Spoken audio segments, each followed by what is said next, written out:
के साथ और बाफारूक ऐलान करना चाहता है, हमारी जो सेना कुंभ से पहले भारत का मीडिया क्या रहा था, हमारी वो सेना नहीं है, हम किसी की जान लेने वालों में नहीं, इसलिए कि हमारी धार्मिक पुस्तक जो आसमान से नाज़िल हुई वो ऐलान कर रही है, मन क़तल नफ्सन बिग़ैरि नफ्सिन और फसादिन फ़िल अर्ज़ि फ़कअन्नमा क़तल अन्नास जमीअन। अल्हम्दुलिल्लाह नहमदुहु व नस्तईनुहुहु व नस्तगफिरुहु व नु'मिनु बिही व नतवक्कलु अलैहि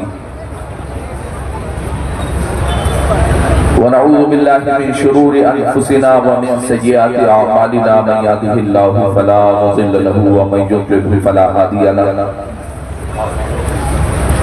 व नशहदु अन ला इलाहा इल्लल्लाहु वहदहु ला शरीका लहु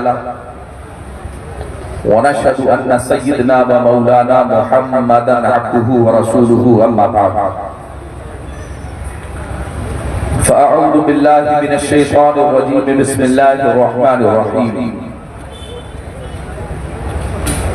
फ़स्अलू अहलद ज़िक्रि इन कुंतुम ला तअलमून। सुभान अल्लाह।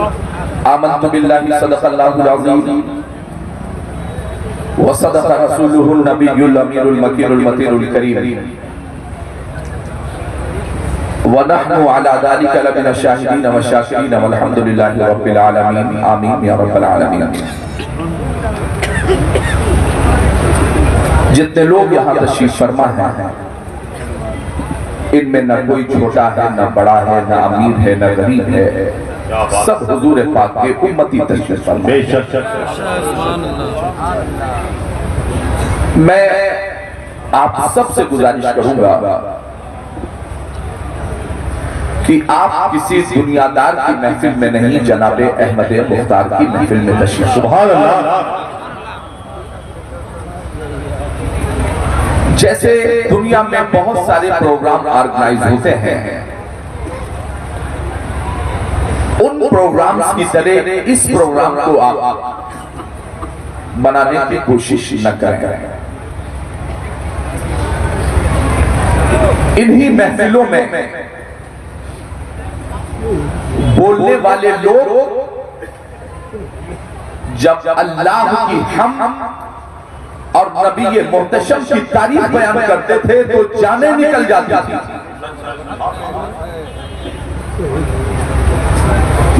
आज हालात ये हैं कि बोलने वाला खतीब भी, बोलने वाला आलिम भी, वो भी मुंह में दबा के बैठा है और सामीन हर दो कुर्सी के बाद कमला पसंद की गंदगी फैलाते हुए नजर आते हैं। तो बहुत खराब लगता है जब कोई ये कहता है कि हुजूर आपको देखना चाहता हूं। देखा किसी ने? आपकी उन महफिलों में हुजूर तशरीफ क्यों लाएंगे जहां गंदगी हो? मीडिया के जिम्मेदार साथी मौजूद हैं। मैं सबका प्रिंट इलेक्ट्रॉनिक मीडिया के साथियों का दिल की गहराइयों से शुक्रिया अदा करता हूं। इस पूरे कायनात में सबसे पहले अगर किसी ने स्वच्छता अभियान को जिंदगी दी है तो सफाई आधा ईमान है कह करके आमिना के लाल ने ये नारा दिया। जिंदाबाद जिंदाबाद।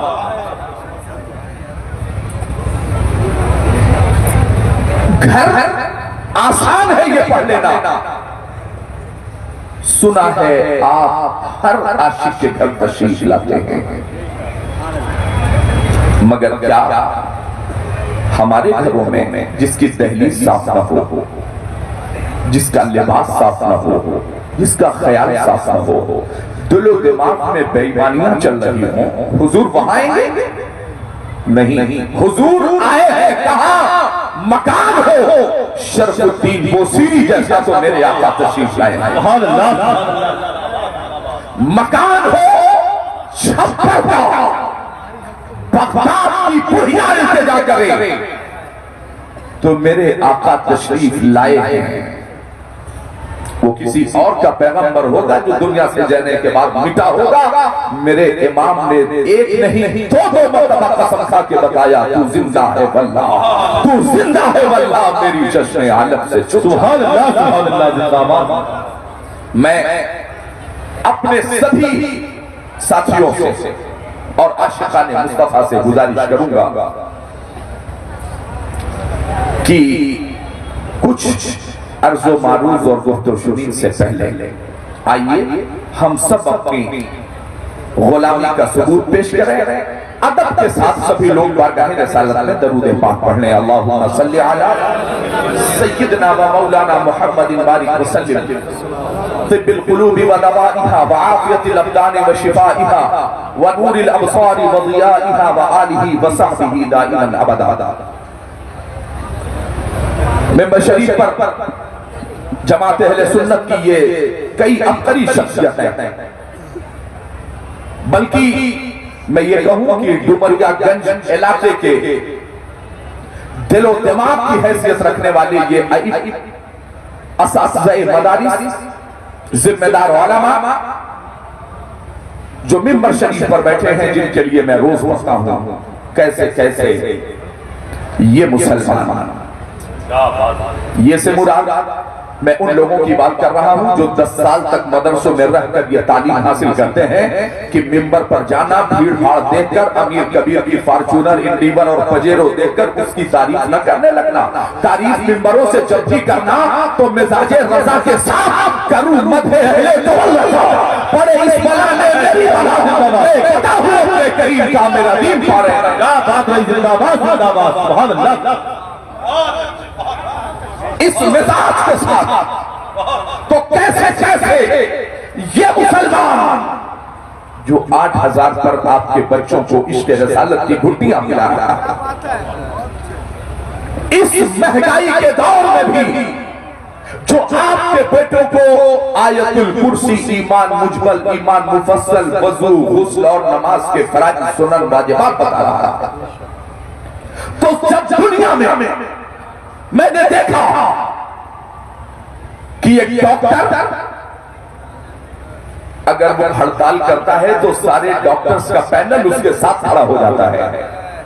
वकला की हड़ताल होती है तो सारे वकला उससे हो जाते हैं। यहां तक कि ड्राइवर्स अगर उनका यूनियन हड़ताल का ऐलान कर दे तो चक्का जाम हो जाता है, हुकूमतों को घुटने टेकने पड़ते हैं। तो जब सब अपनी अपनी बिरादरी, अपनी अपनी जमात की बात करेगा तो ये हक मुझे भी हासिल है कि मैं भी अपनी बिरादरी की बात रखूं। कैसे कैसे ये मुसलमान नजर आते हैं, मेरे कपड़ों में भी नजर आते हैं, तुम अमीरी में भी फकीरों की तरह लगते हो, हम चटाई पे भी सुल्तान नजर आते हैं, तुम अमीरी में भी फकीरों की तरह लगते हो। मुमकिन है कि किसी साथी को कुछ प्रॉब्लम हो कि चंदा देकर स्टेज लगवाएं हम, भीड़ भाड़ इकट्ठा करें हम, और आपने हम ही पर उलट दिया। हो सकता है बात किसी के दिलो दिमाग में हो, तो ये मैंने उन लोगों को नहीं कहा है जो अपने दायरे के अंदर हैं, मैंने उनको कहा है कि आज से 30-40 साल के पहले जब कपड़े फट जाते थे तो लोग सुई धागे से सिल के पहनते थे, तब कहीं बाहर निकलते थे, और आप 1800 का फटा हुआ जींस पहन के घूम रहा है। लगता है डुमरियागंज रोड के मस्जिद का चंदा बाद में, इसका चंदा पहले लगा के ठीक ठाक कपड़ा पहना दिया जाए। तुम अमीरी में भी इंसान रहा है, इंसानियत घट गई। कल तक दरवाजों पर बड़े बुजुर्गों को बिठाया जाता था कहीं कुत्ता दाखिल ना हो जाए, अब कुत्ता बिठाया जा रहा है आदमी दाखिल ना हो जाए। कल तक भाई के लिए जमीन छोड़ दी जाती थी, आज जमीन के लिए भाई को छोड़ दिया जा रहा है। बहुत अच्छी चीज। कल तक दो लोगों में लड़ाई झगड़ा हो, तीसरा छुड़ाता था, सुलह कराता था, आज तीसरा वीडियो बना के जल्दी से फेसबुक पर उसको अपलोड करता है, व्यूज मेरे बढ़ जाएंगे, मेरा काम आगे चल निकलेगा। मगर यकीन कीजिए, मैंने कहा कि तुम अमीरी में भी फकीरों की तरह लगते हो, जानते हैं क्यों? इसलिए कि आपने अपने बेटों को अंग्रेजी तो इतनी पढ़ाई कि अंग्रेजों की जुबान फर फर बोलता है,